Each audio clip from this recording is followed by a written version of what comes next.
внизу под видео будут вопросы, которые я буду отвечать и которые я очень прошу ответить вас. Пожалуйста, пишите комментарии. Я очень люблю комментарии. Очень-очень. Я читаю все комментарии, лайкаю все комментарии хорошие и отвечаю на хорошие комментарии. Также я хочу передать этот челлендж Honey Girl ASMR и Mermaid Whispers ASMR. Девочки, самолет.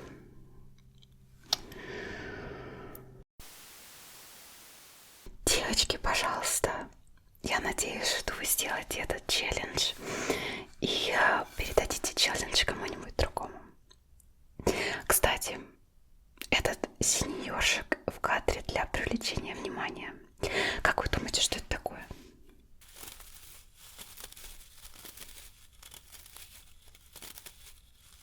Пишите свои догадки в комментариях. В течение видео я дам ответ. Посмотрим, угадал ты или нет.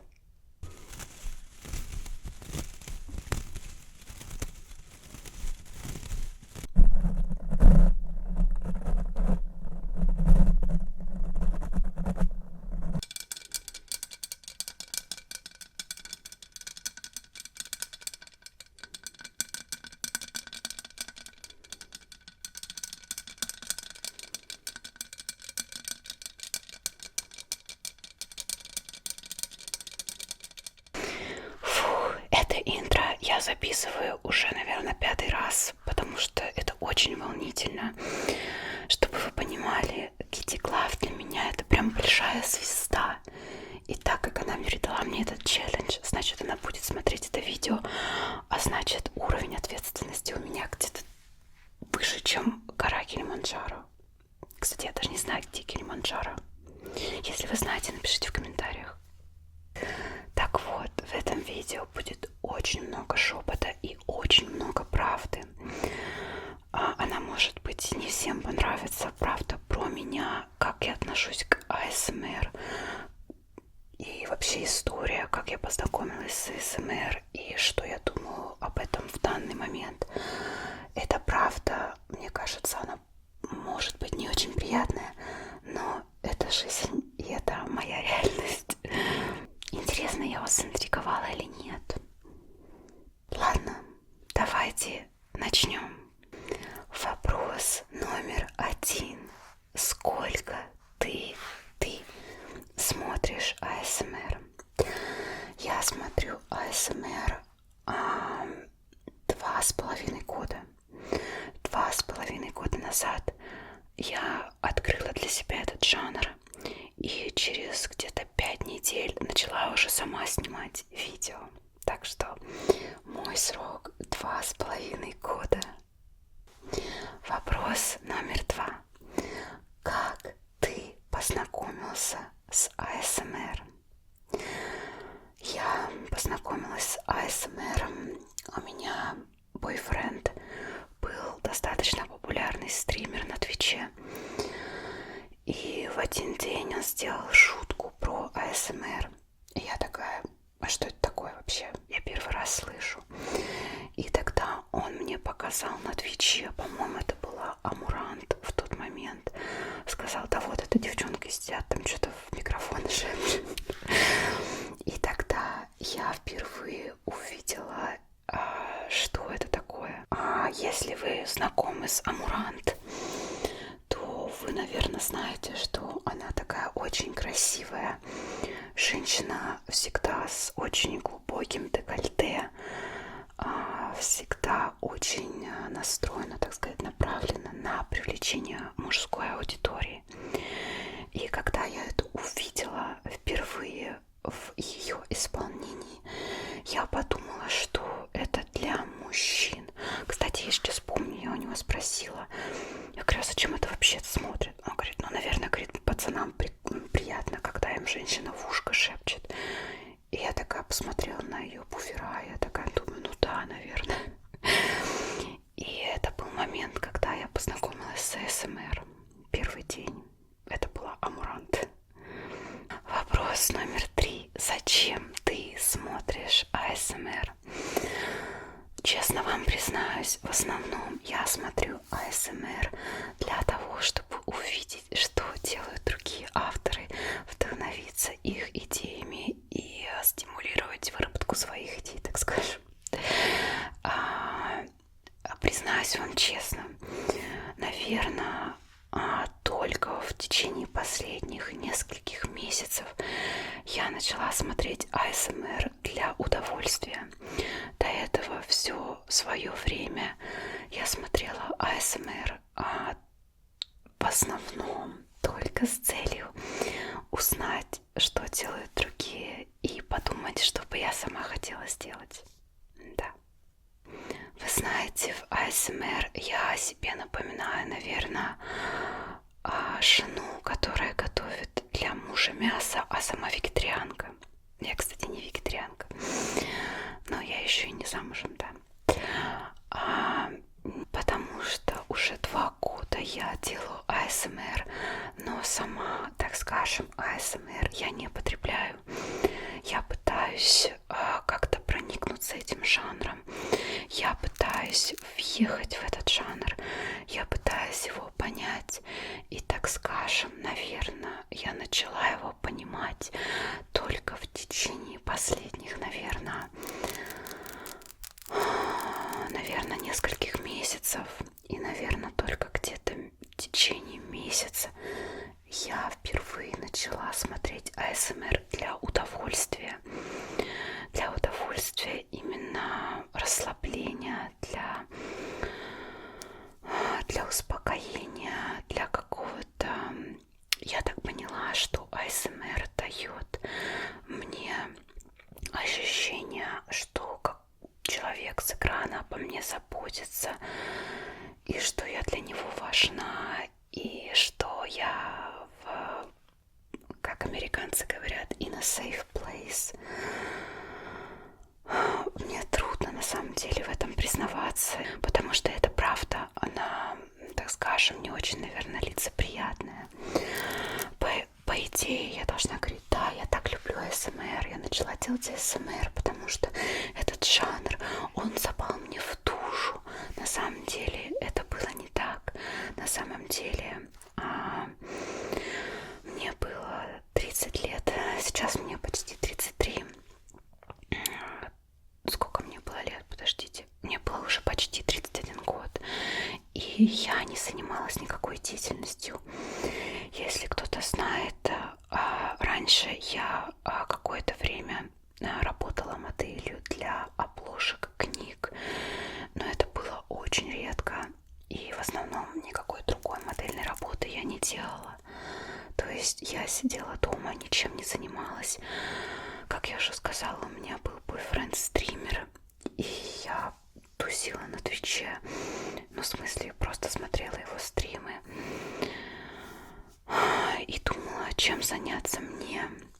И когда он мне рассказал, что это такое, я такая...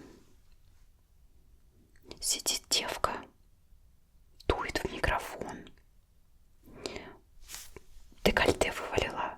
Но я-то так тоже могу, правда? Тут я умею, микрофон я куплю. Изи-пизи. Выглядит очень просто. Вот.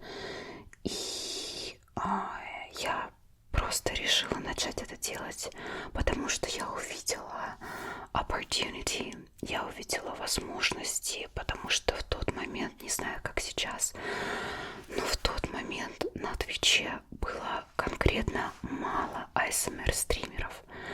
То есть я поняла, что любой человек, любой стример, кто начинает стримить в ASMR-жанре, в принципе, будет иметь зрителей.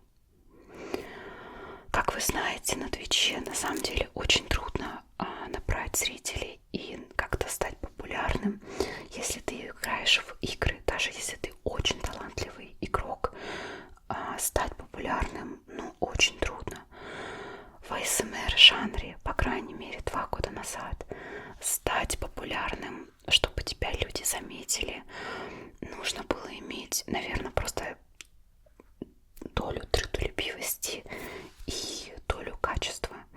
Но я это применила просто на себе, и через 5 недель, как я увидела, наверное, через 5-6 недель, как я узнала об АСМР, я сделала свой первый стрим.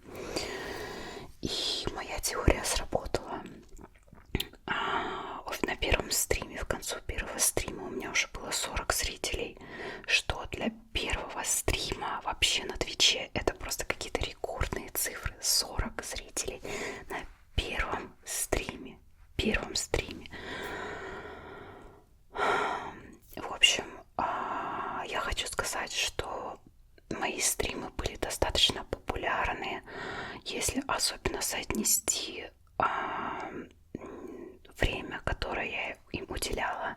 Я стримила 2 либо 3 раза в неделю по 4-5 часов, что немало, но тоже и немного. Это не каждый день. И у меня где-то было от 300 до 500 зрителей. Вот. Я ушла от темы, но так как мне было очень трудно говорить, и на самом деле до сих пор трудно, мне кажется, что я просто на каком-то допросе, который устроила сама себе. Ладно, давайте продолжим. Вопрос номер 4. Чувствуешь ли ты мурашки? Я мурашки чувствую, но признаться вам честно, я мурашки не люблю.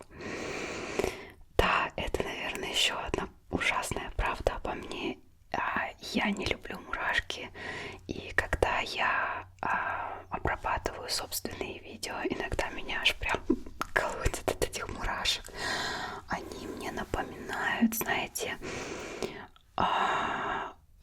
когда холодно, вот когда холодно, и у тебя все тело как бы вот так вот оно, ну, мурашки тут по всему телу. Для меня состояние мурашек от АСМР и мурашек от холода совершенно одинаковое. Чувствуется совершенно одинаково. То есть, когда я испытываю мурашки, мне холодно. Я не люблю, когда мне холодно.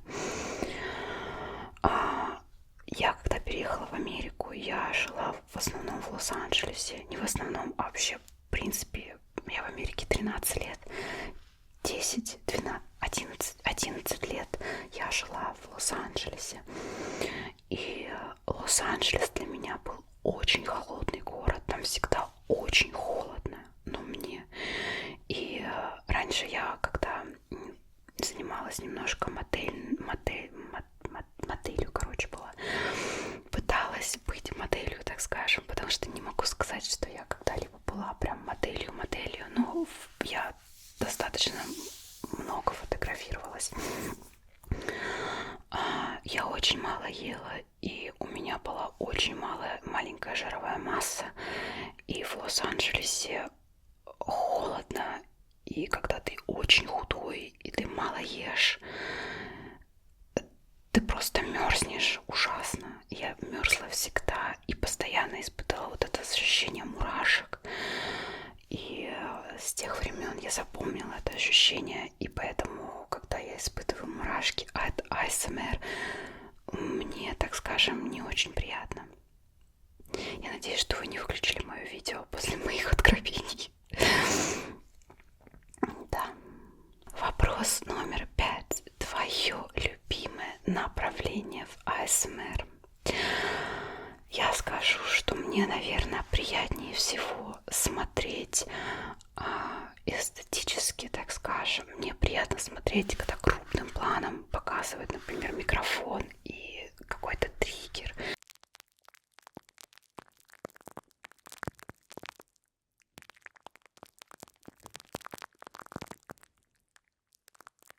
Либо косметику, когда просто, я не знаю, убивают косметику, так начинают шкрябать вот так.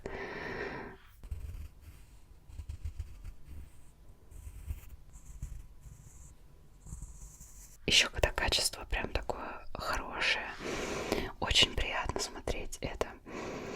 Но я сама таких видео еще не снимала, хотя у меня очень хорошая камера. Я, в принципе, могу снимать такие видео сама. Второе, наверное, мне нравятся косплеи. Такие очень качественные, красивые косплеи, когда девчонки реально выглядят, прямо очень подходят на персонаж. Это прям моя мечта, если честно.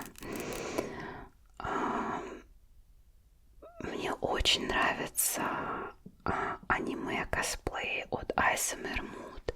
Мне кажется, она очень подходит просто на роль аниме-girl. Знаешь, у меня сейчас совсем нет времени на тебя. И это очень красиво и смотрится просто офигенно.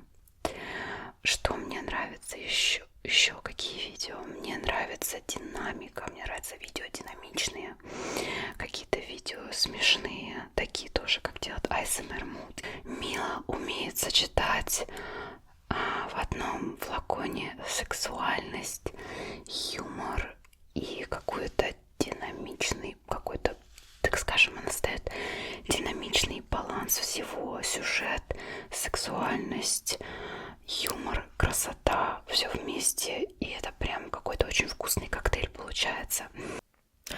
А вот и Санта. Да, сэр, я здесь. Ладно, это все еще я. Что мне выдала мои уши, да? Я так и знала. Мне очень нравятся видео ролевые игры, но, так скажем, сама я очень стесняюсь их делать. Я очень мечтаю, но я очень стесняюсь их делать. Мне кажется, я буду выглядеть глупо, и я буду выглядеть, ну, так сказать, не к месту, наверное. Особенно у меня есть такой комплекс по поводу возраста, что, боже мой, как же я там одену какой-то парик и буду там какой-то котик, когда мне уже там почти 33 года, да? Ну, наверное, так. Вопрос номер 6. Твой любимый триггер? Мой любимый триггер, я скажу, мне, наверное, больше всего нравится таппинг.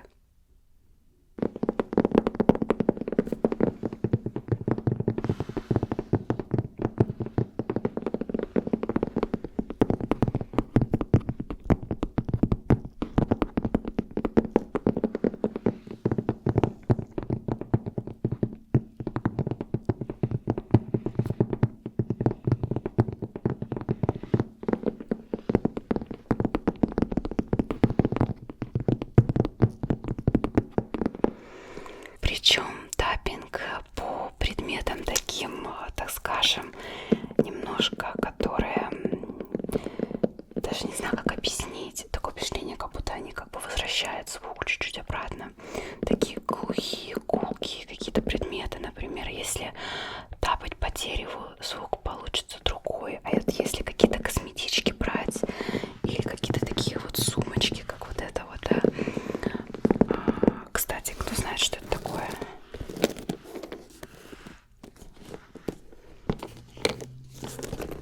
Кто знает, что это такое? По таким предметам, так скажем. Пиши, какой у тебя любимый триггер тоже. И вообще пиши ответы на вопросы, я буду ждать.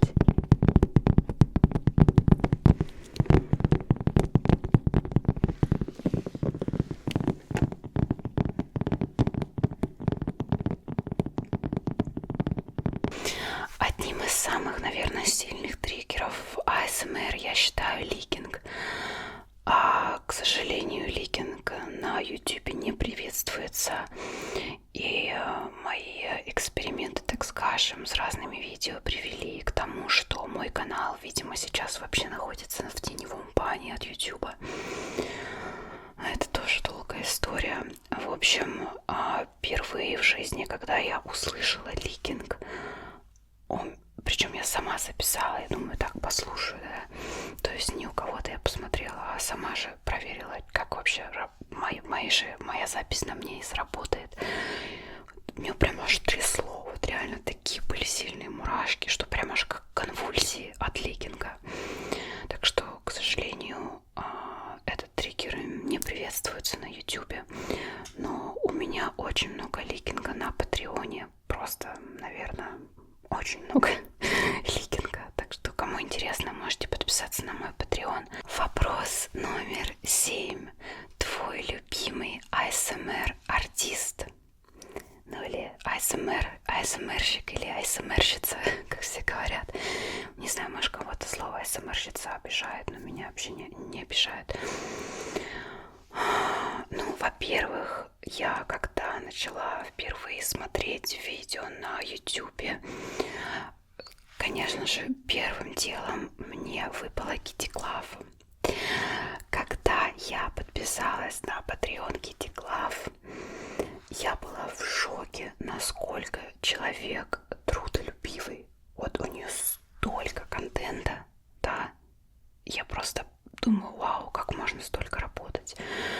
И я за ней наблюдаю уже 2 года.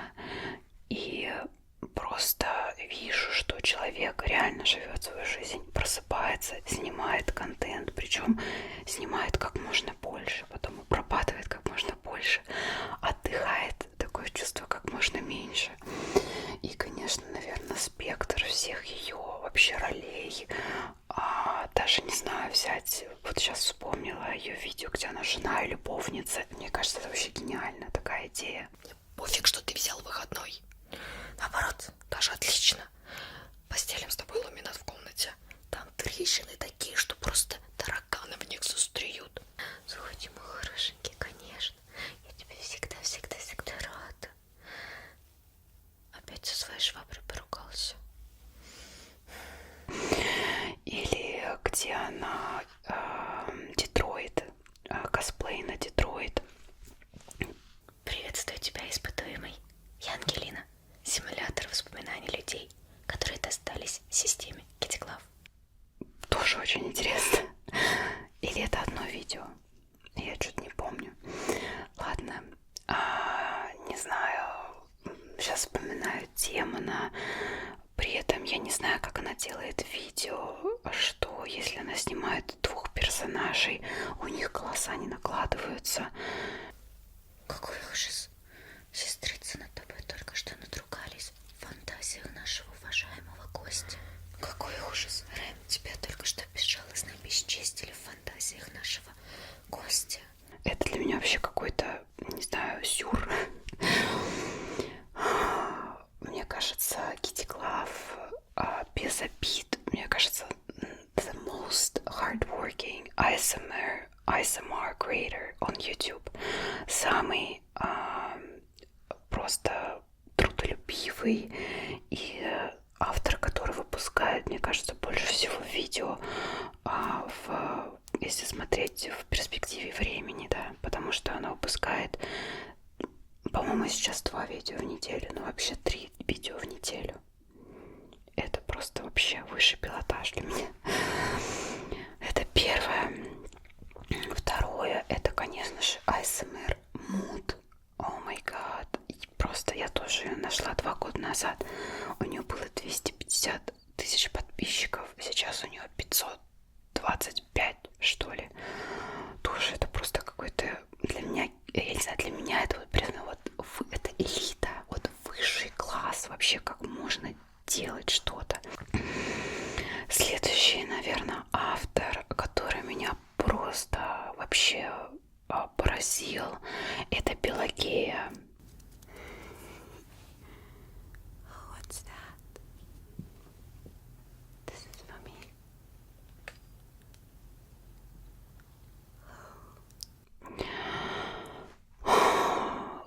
К сожалению, она как-то перестала выкладывать видео, то есть она выкладывает, но как-то очень редко. При этом я понимаю, что, видимо, не одно у меня какие-то проблемы личностного, не знаю, характера, так скажем. Я не знаю, почему она не выкладывает видео, но я понимаю, почему человек, у которого есть возможность их выкладывать, может ничего и не выкладывать, так скажем. У нее видео просто какие-то, она настолько потрясающая, она настолько красивая и настолько вот как-то ты проникаешься сразу ей.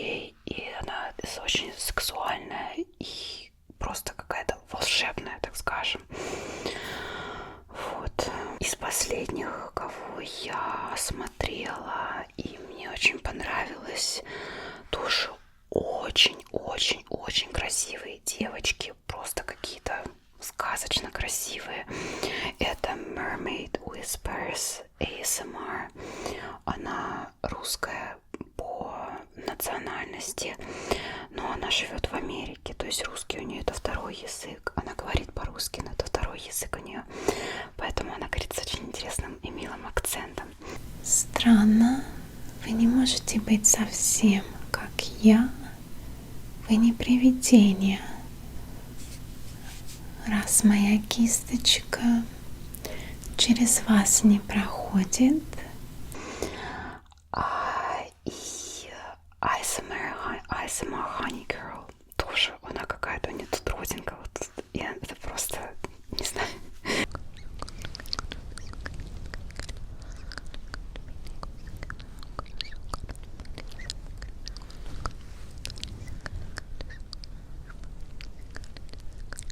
Я знаю, возможно, сложилось такое впечатление, что я АСМР не люблю и вообще его не понимаю. Признаюсь вам честно, я его не понимала очень долго, но чем больше проходит времени, тем больше я въезжаю в этот жанр и начинаю в нем разбираться, начинаю ловить кайф. И я только сейчас начинаю это делать, на самом деле. Да. И еще ASMR-мания. ASMR-мания, мне кажется, тоже это прям вообще... Она заслуживает намного больше подписчиков, чем у нее есть. Трусы в попу залезу. Если что, это вообще-то сок. Да? Просто в бокальчике красиво. Она, ее смотришь, и такое ощущение, как будто она реально о тебе заботится, и ты для нее так важен, и тебе так хорошо, и у нее такой приятный голос. Да. Вопрос номер 8. Как часто вы смотрите ASMR? ASMR я смотрю, наверное, каждый день, потому что я каждый день открываю YouTube, и мне высвечиваются другие ASMR-артисты, на которых я подписана, рекомендации, и я постоянно на них кликаю и смотрю. Так что я это делаю каждый день. И последний вопрос. Как и где вы смотрите ASMR? Я смотрю ASMR в основном за своим компьютером, за своим рабочим столом, но также я смотрю ASMR в телефоне, в кровати и на диване. Да. Это были все вопросы. Мне было безумно тяжело записывать это видео. Эта запись заняла целый час. Это просто, не знаю, я очень стеснялась. Я страдаю очень сильно низкой самооценкой, депрессивными состояниями и вообще целым коктейлем каких-то психологических проблем. Поэтому это видео записывать мне было очень трудно. Но я надеюсь, что ты посмотрел это видео до конца. И, кстати, для тех, кому было интересно все же, что это такое, это не ёршик для унитаза, как вы могли бы подумать. Для унитаза, мне кажется, это очень большой был бы ёршик. Ну, хотя, у кого каких размеров унитаз, правда? Это такая метелка сметать паутину. Знаете, по углам паутина. Не знаю, в России такое бывает или нет, что паучки собираются в дом и плетут паутину по углам. И вот эта метелка, она сделана для того, чтобы сметать паутину, если у кого-то в доме паутина образовалась, либо паутина снаружи дома. Ну, вообще в любом пространстве, в гараже, там, например, сметать паутину. Да. Так вот, я надеюсь, что тебе понравилось это видео. Прошу, пожалуйста, не бить меня тапками, не знаю, ничем еще не бить. Ремнем по попе тоже не бить, пожалуйста. поделилась с вами настоящей информацией, настоящими своими впечатлениями. Я надеюсь, что это видео вообще получилось, потому что, не знаю, я очень стеснялась, очень боялась, очень делала это долго. Ну ладно, посмотрим. Пожалуйста, ответь на вопросы. Мне будет очень приятно, если ты ответишь на вопросы.